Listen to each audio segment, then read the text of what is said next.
akamaro k'ubutumwa bw'ubugorozi n'ivugurura bwaje bukenewe rwose buwembura imitima yari yarabye bugakiza imibiri yamunzwe n'indwara.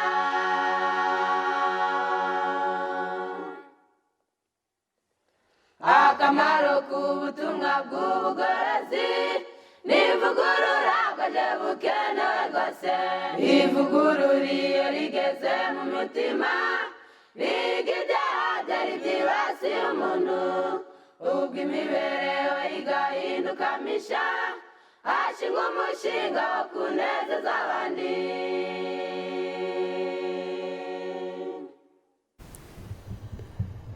Abadukurikiye turabasuhuje mu izina ry'umwami wacu Yesu Kristo. Tunejejwe n'aka kanya keza tugiye kubana namwe twigana ijambo ry'Imana. Amazina ni Rukundo Desire, ninjye tugiye kubana muri aka kanya. Insanganyamatsiko tugiye kuganirira hamwe iratubwira ngo ikimenyetso giheruka ni ubutumwa bwiza. Niyo nsanganyamatsiko tugiye kuganirira hamwe, ariko mbere y'uko tuyiganira reka tubanze twicishe bugufi dusenge. Shimwa Data wera ukiranuka utuye mu bikari by'ijuru, ineza yawe nyinshi n'ubuntu bwawe nibyo byaduteye kurama kugeza uyu munsi. Ni wowe ugenga ibibera mu mahanga n'ibiba ku itorero ryawe, ni wowe washizeho itangiriro ndetse ushyiraho iherezo, ni wowe waremye umuntu umugenera igihe azabaho, ushyiraho ingabano z'aho atuye, ndetse ni nawe wavuze iby'ibimenyetso by'ibihe, ndetse werekana ko ikimenyetso kizasoza ibindi ari ubutumwa bwiza. Ngaho uduhe kubwakira mu mitima yacu, uduhe kubwakira mu ngo zacu ndetse no mu gihugu cyacu, kugira ngo twitegure kuzaba abaturage b'ijuru. Tubigusabye mu izina rya Yesu. Reka dukomeze nk'uko twari tumaze kubabwira. Insanganyamatsiko tugiye kuganira iratubwira ngo ikimenyetso giheruka ni ubutumwa bwiza. Inshuti muvandimwe, iki kimenyetso tuvuga ahangaha ni kimwe mu bimenyetso biranga kugaruka kwa Yesu, ndetse n'ikimenyetso cy'imperuka y'isi. Iyo dusomye mu gitabo cya Matayo 24, Yesu yavuze neza ibimenyetso bizaranga iminsi y'imperuka ndetse no kurimbuka kwa Yerusalemu, aho yavuze iby'intambara n'impuha z'intambara, aho yavuze ibishitsi by'isi, aho yavuze iby'inzara n'ibyorezo, ariko akavuga ko azaba ari itangiriro ryo kuramukwa kw'igihe cy'imperuka kizaba kitaraza. Ageze muri Matayo 24 ku murongo wa 14 aravuga ati, kandi ubu butumwa bwiza bw'ubwami buzigishwa mu mahanga yose, ngo bube ubuhamya bwo guhamiriza amahanga yose, nibwo imperuka izahera kwizi. Mu gihe ahandi yagiye avuga ko ari itangiriro ryo kuramukwa, akerekana ko imperuka izaba itaraza, ahandi ati izaba igeze ku rugi, ariko ageze kuri iki kimenyetso aravuga ati imperuka izahera kwizi. Mu by'ukuri abantu bakunda kuzirikana cyane iby'intambara, abantu bakazirikana iby'ibyorezo, nka korona yageze mu isi, abantu barakangarana bavuga bati mu by'ukuri burya nta gisigaye, imperuka yasohoye bitewe no kubona ibyorezo. Ariko ntabwo ari kenshi abantu bita kuri iki kimenyetso cyanditswe muri Matayo 24 umurongo wa 14, kandi kigomba kuzirikanwa kuko nacyo cyaravuzwe mu bizaranga kuza kwa Yesu, ndetse cyo cyanamara kuboneka agahera ko akaza. Ijambo nshaka ko tuzirikana, ntabwo mujye musoma neza, haranditse ngo kandi ubu butumwa. Ntabwo ari ubutumwa, ahubwo ubu butumwa. Zirikana ko ari Yesu wabwiraga abigishwa be bicaye ku musozi wa Elayono, ngo ubwo butumwa yavugaga ni ubwe, niwe butumwa bwiza. Ibyo turabisoma mu gitabo cya Matayo, ni igice cya mbere ku murongo wa 21, ahanditse ngo azabyara umuhungu uzamwite Yesu, kuko ari we uzakiza abantu be ibyaha byabo. Burya ijambo izina Yesu bisobanura ngo ni umukiza. Yesu nta kindi cyari kimuzanye, ni ugukiza abantu be ibyaha byabo. Ndagira ngo uhereye muri Edeni, umuntu amaze gucumura, umuntu amaze gukora icyaha, mu by'ukuri mbere y'uko abwirwa umuvumo, yabwiwe isezerano rikomeye mu Itangiriro igice cya 3 ku murongo wa 15, ngo nzashyira urwango hagati yawe n'uyu mugore, ubwo ni Satani wabwirwaga, no hagati y'urubyaro rwawe n'urwe, ruzakumena umutwe, nawe uzarukomeretsa agatsinsino. Urubyaro rw'umugore rwavugwaga ni Yesu wagombye kubyarwa n'umugore, akabyarwa na Mariya, maze igihe yari kuba bambwe ku musaraba, inzoka ikaba imukomerekeje agatsinsino, yazuka nawe akaba yimennye umutwe. Iryo ryari isezerano rikomeye ku mwana w'umuntu. Iyo yari inkuru nziza, ni nayo mpamvu yitwa ngo ni ubutumwa bwiza. Ubwo muri Yesu tubonamo kubabarirwa ibyaha.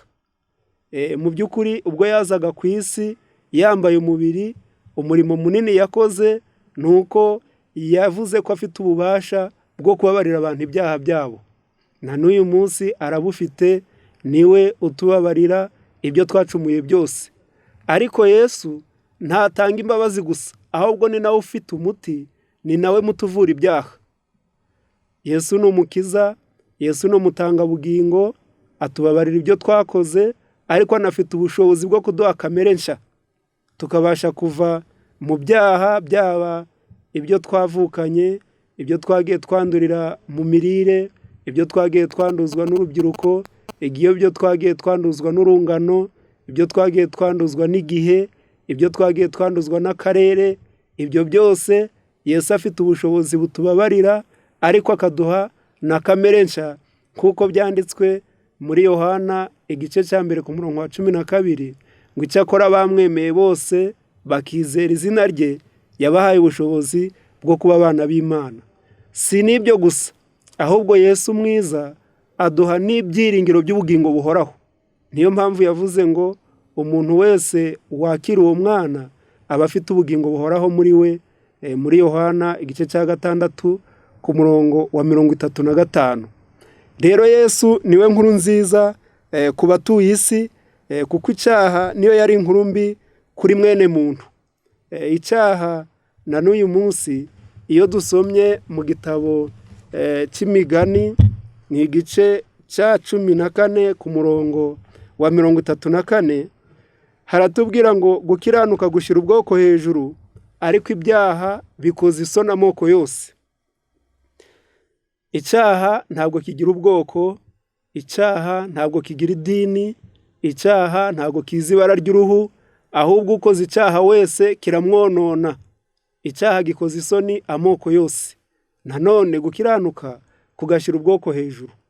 Mu gitabo cyitwa ubutumwa bwatoranijwe, ni umuzingo wa 2, Ikinyarwanda, paje 428, baranditse ngo icyaha kibuza amahwemo.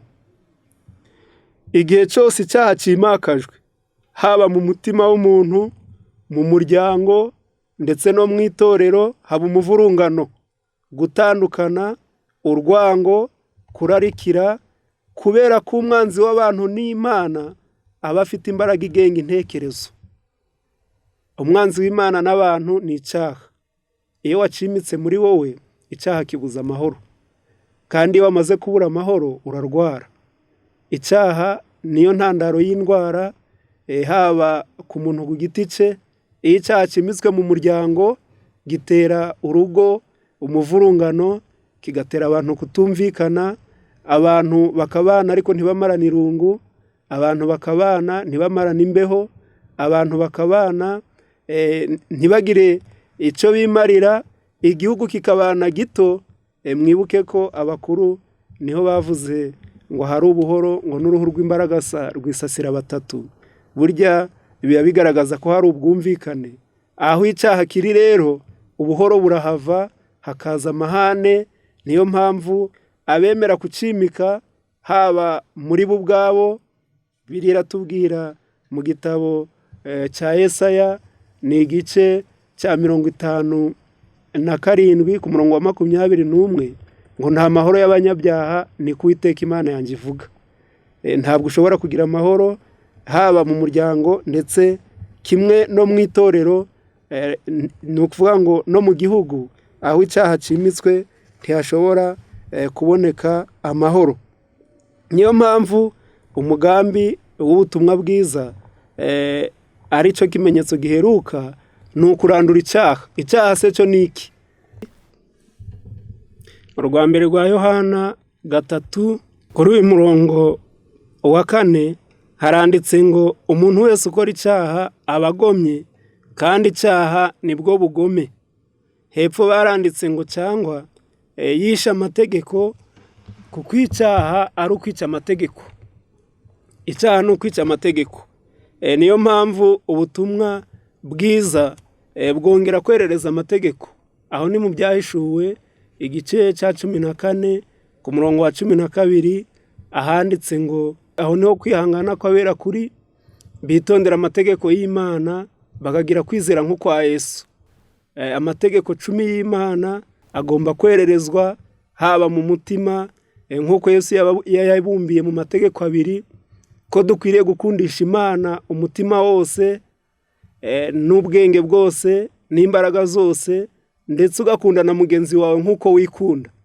Uwo ukunda ntiwasuzugura so na nyoko, uwo ukunda ntiwamwica, uwo ukunda ntiwamusambanya, uwo ukunda ntiwamwiba, uwo ukunda ntiwakwifuza umugore we cyangwa umugabo we, uwo ukunda ntiwamushinja ibinyoma, ndetse Imana uyikunda ntiwayisimbuza ibishushanyo, ntiwasuzugura umunsi wayo wera ariyo Sabato, ntiwanavugira izina ryayo ubusa. Rero ubutumwa bwiza bwongera gutuma amategeko ahabwa agaciro haba mu mitima yacu ndetse kimwe no mu ngo zacu. Nanone ubu butumwa bwiza nk'uko ibyanditswe byera bitubwira buzerereza Yesu, kuko tubisoma mu gitabo cy'Abakolosayi igice ni icya mbere ku murongo wa 28 harimo aya magambo agira ati: niwe twamamaza tuburira umuntu wese, tumwigisha ubwenge bwose, kugira ngo tumurikire Imana umuntu wese amaze gutunganirizwa rwose muri Kristo. Kristo niwe twamamaza, kuko ari we nkuru nziza ubabarira umuntu ibyaha bye, ndetse akamushoboza gutsinda kamere ye mbi, akamwizeza no kuzabona ubugingo buhoraho, akazura imibiri yacu ipfa igahabwa ubwiza, ndetse akazazura n'imibiri yacu ikazabona ubugingo buhoraho. Rero Yesu niwe twamamaza. Nanone ubutumwa bwiza bushyira imbere umurimo w'ubugiraneza. Ndagira ngo ibyo tubisoma muri Matayo 25 duhereye ku murongo wa 31 kugeza ku murongo wa 46, aho Yesu avuga ko abamwemeye bamutegereje yabagereranije n'intama, ngo azababwira ati: kuko nari nshonje mu mico kurya, nambaye ubusa muranyambika, mfite inyota mumpa icyo kunywa. Bazamubaza bati: ese databuja ibyo twabigukoreye ryari? Nawe azababwira ati: ubwo mwabikoreye umwe muri ba bandi boroheje bari hanyuma y'abandi, ninjye mwabikoreye.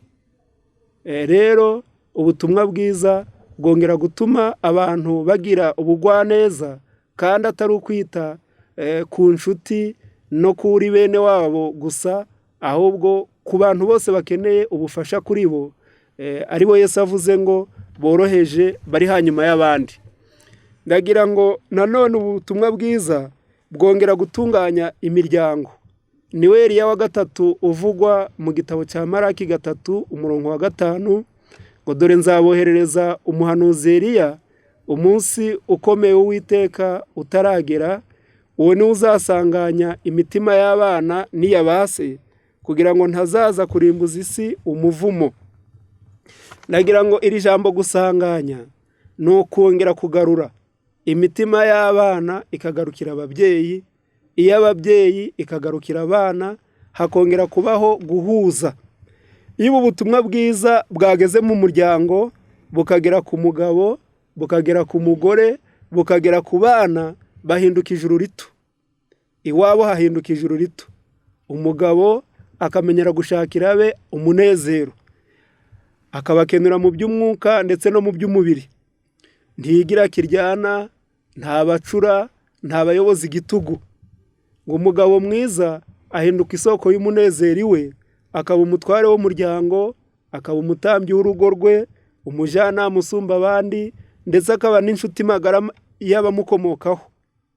Ni inyangamugayo idashobora guhemukira no guca inyuma uwo bashakanye, kuko byanditswe mu Befeso 5 ku murongo wa 28. Ndetse umugore wamaze kugerwaho n'ubutumwa bwiza akorera umuryango we ibyiza, anezerewe, agandukira umugabo we, akamwumvira byishimiye, akamubera umujyanama mwiza n'umucungamari ukiranuka w'umutungo w'umuryango, akakira abashitsi, akagirira impuhwe abakene. Kuvugwa neza n'abashitsi n'abaturanyi niryo kamba yambika umugabo ndetse n'umuryango we. Arera neza abana be, akabagira inama. Inyota y'ibigezweho ntimutera gusaba umugabo we ibyo adashoboye. Ntiyandarika, agira ikinyabupfura, akirinda amazimwe n'amahomvu, agakosora umugabo we atamwandagaje. Ibyo muzabisoma mu gitabo cy'Imigani igice cya 31 muhereye ku murongo wa 10 kugeza ku murongo wa 31, ahatubwira neza ibiranga umugore mwiza. Naho abana bamaze kwakira ubutumwa bwiza, nabo bamenya agaciro k'ababyeyi babo, bakabakunda, bakabubaha, bakabagirira impuhwe ababyeyi babo, bakabitaho, bakabahumuriza. Ikindi aba bana bakiriye ubutumwa si abanebwe, ahubwo bafatanya imitwaro n'abababyaye, bagashigikira umuryango wabo bakunda, bagakomezanya, ndetse ukarangwa n'umunezero. Iyo abo bana basohotse mu muryango, bavuga iyo bagiye, bakavuga ikibajanye, bakavuga igihe bateganya kugarukira. Umwanzuro ugaharirwa ababyeyi bitewe n'uko aba bana atari ibyigenge. Iyo bagarutse babimenyesha ababyeyi babo kugira ngo babamare impungenge, ntibasabisha ibintu amarira no kwivumbura. Mu by'ukuri uru ni urugo rwagezwemo n'ubutumwa bwiza, kandi ni nacyo abategereje Yesu nuko bagomba kumutegereza, imiryango yabo irangwa no kwakira ubutumwa bwiza. Ndagira ngo nanone ubu butumwa nk'uko ijambo ry'Imana ribitubwira, ku miryango myinshi imaze gusenyuka ndetse na sosiyete imaze kwangirika, igitabo kitubwira ko ubu butumwa ari bwo bugomba kuba umuti.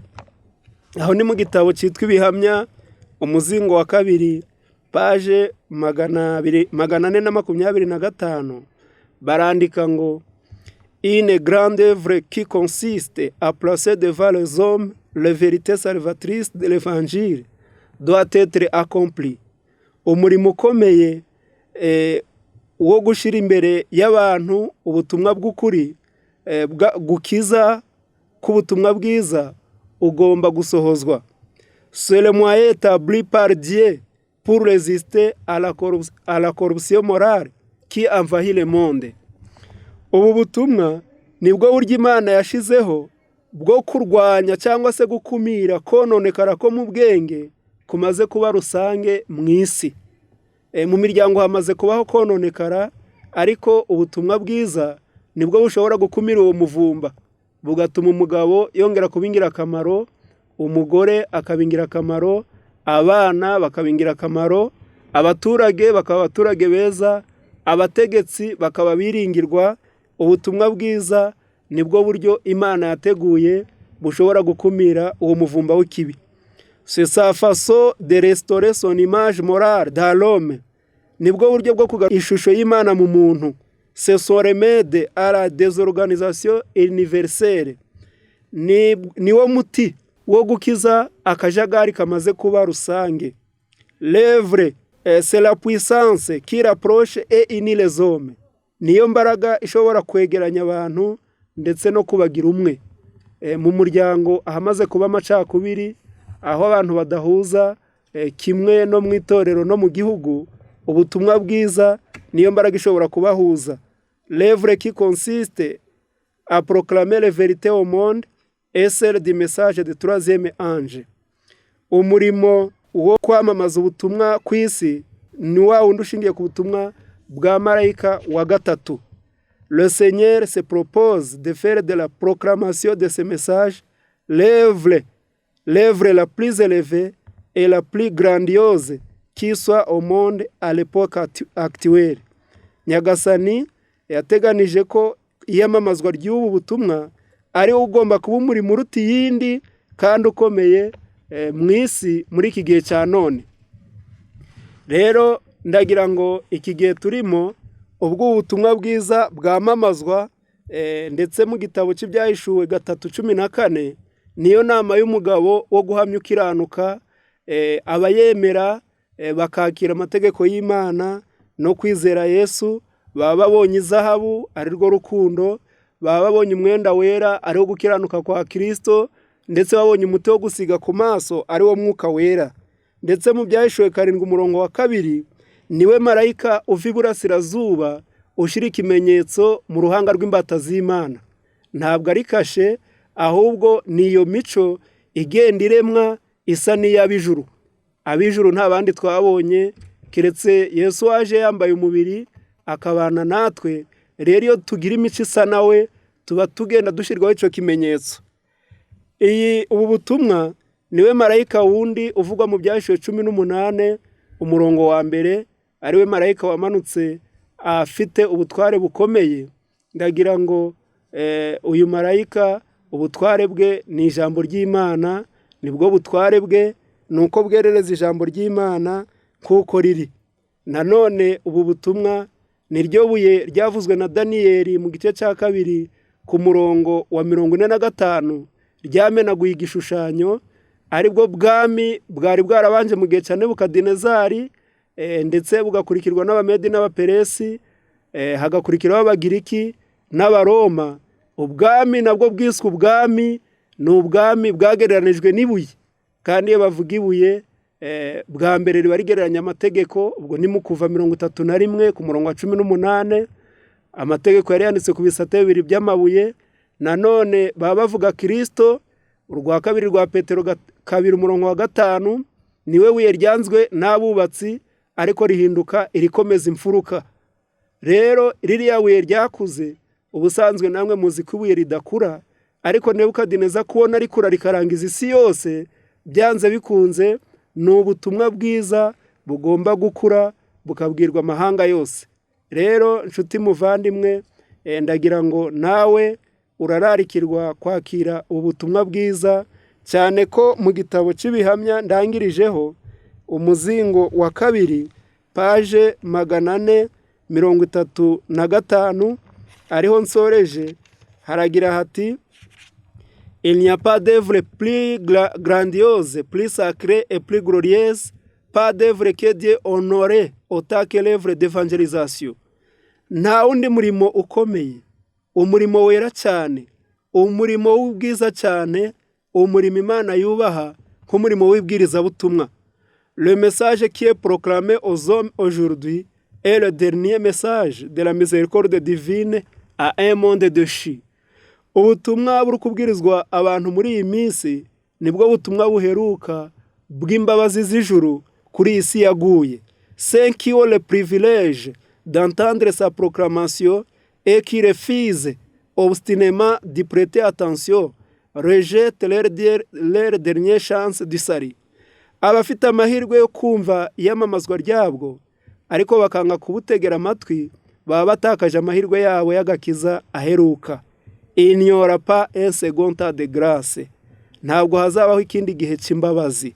Il est écrit: ce sont là les paroles de vérité, les messages que nous devons proclamer. Handitswe ngo niyo magambo y'ukuri, nibwo butumwa tugomba kwamamaza. Aucun ange à l'épée flamboyante ne se trouve devant cet arbre de vie. Nta marayika ufashe inkota yaka umuriro uri imbere y'icyo giti cy'ubugingo. Tous ceux qui le désirent peuvent prendre de son fruit. Ubishaka wese, ababishaka bose bagomba kurya ku mbuto z'icyo giti cy'ubugingo. Aucune puissance au monde ne peut les en empêcher. Nta mbaraga n'imwe yo ku isi yababuza kuzirya. Tout peuvent à manger et vivre à jamais. Buri wese ashobora kuryaho maze akabaho by'iteka ryose.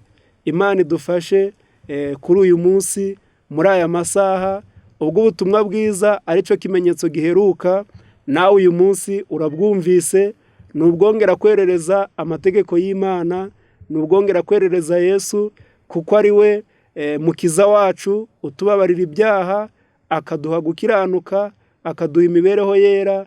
Ngaho atahe mu mitima yacu no mu ngo zacu, mu izina rya Yesu.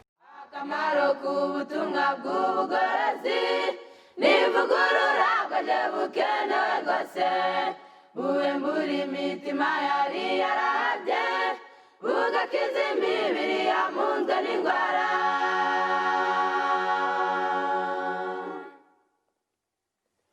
Akamaro k'ubutumwa bw'ubugorozi n'ivugurura bwaje bukenewe rwose, ivugurura iyo rigeze mu mitima, riga ibyaha byari byibasiye umuntu, ubwo imibereho igahinduka misha, hashingwa umushinga